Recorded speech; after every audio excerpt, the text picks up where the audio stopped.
Hi friends, எல்லாருக்கும் வணக்கம். இன்றைக்கி நம்ம சுவையான மிருதுவான இனிப்பு பிடி கொழுக்கட்டை எப்படி சட்டுன்னு பண்ணலாம் அப்படிங்கிறதாங்க பார்க்க போகிறோம்.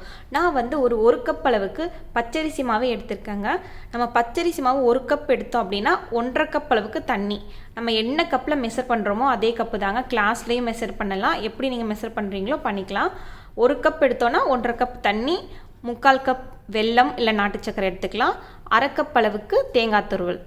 அடுத்ததாக நம்ம ஏலக்காய் தூள் இருக்குது பார்த்தீங்களா, அது ஒரு 1/2 டேபிள் ஸ்பூன் அளவுக்கு எடுத்துக்கோங்க. கொஞ்சமாக உப்பு போட்டால் தான் இனிப்பு, எதுக்கு உப்பு போட்டால் தான் கொஞ்சம் சுவை தூக்கலாக இருக்கும், அதுக்காக உப்பு சேர்க்குறோம். 2 டேபிள் ஸ்பூன் அளவுக்கு வெள்ளை எள்ளு எடுத்துருக்காங்க. உங்கள்கிட்ட கருப்பு எள்ளு இருந்தால் அதையும் நீங்கள் சேர்த்துக்கலாம், ரொம்ப சுவையாக இருக்கும்.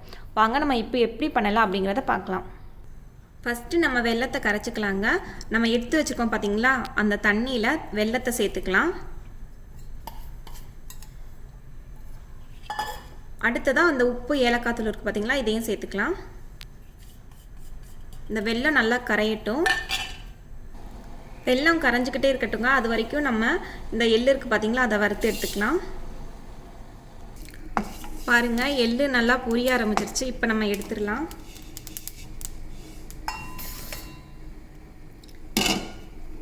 இப்போ இதே கடாயில் நான் எடுத்து வச்சுருக்க அரிசி மாவை வறுத்துக்கிறேங்க.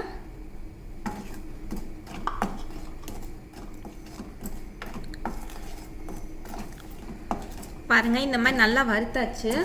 வறுக்கவுமே நம்ம எடுத்து வச்சுக்க தேங்காய் துருவல் இருக்குது பார்த்தீங்களா, இதை சேர்த்துக்கலாம். சேர்த்துட்டு அந்த வெள்ளை தண்ணி இருக்குது பார்த்தீங்களா, இதுவும் நல்லா கொதிச்சு வந்துருச்சு. நல்லா கொதிக்கணுங்க. கொதிக்கிற ஸ்டேஜில் இது கூட நம்ம சேர்த்துக்கலாம். இந்த மாதிரி வடிகட்டி சேர்த்துக்கலாம்.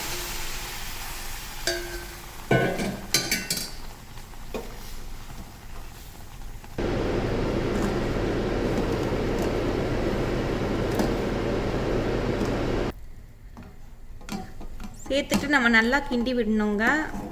நல்லா அந்த இதை நல்லா இந்த மாதிரி அழுத்தி அழுத்தி கிண்டி விடணும் அந்த மாவை.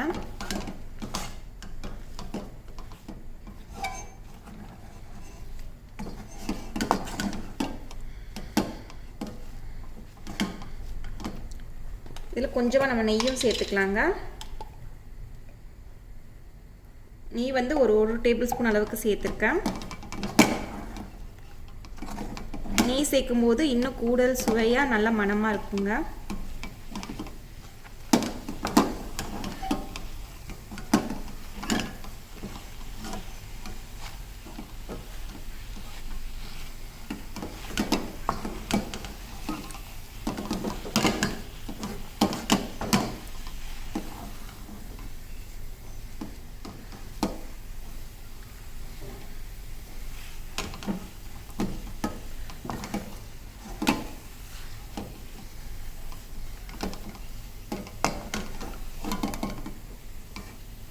இப்போ நம்ம அடுப்பை ஆஃப் பண்ணிவிட்டு கொஞ்சம் நேரம் ஆற விடலாம்.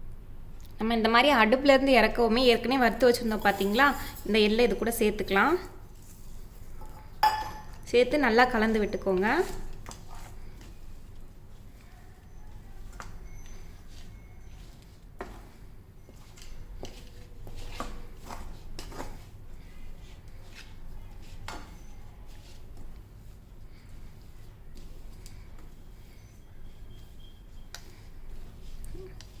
இது கொஞ்சம் நேரம் ஆறட்டுங்க.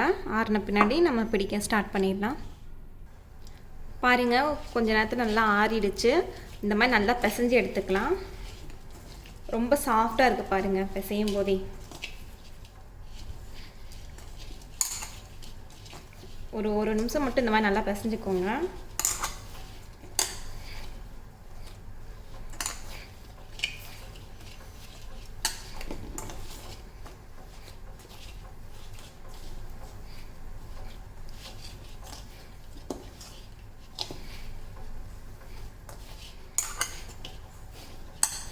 இந்த மாதிரி நல்லா பிசைஞ்சாச்சு.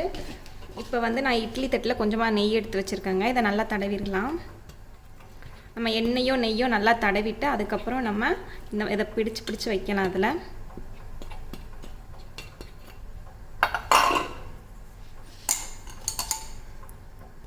பாருங்கள், கொஞ்சமாக நெய் எடுத்து கிட்ட வச்சுருக்கேன். லைட்டாக நம்ம கையில் தடவி இதை எடுத்து இந்த மாதிரி ஃபஸ்ட்டு சுற்றி, அவ்வளோதாங்க. லைட்டாக இந்த மாதிரி பிடிச்சி எல்லாமே நம்ம வைக்கலாம்.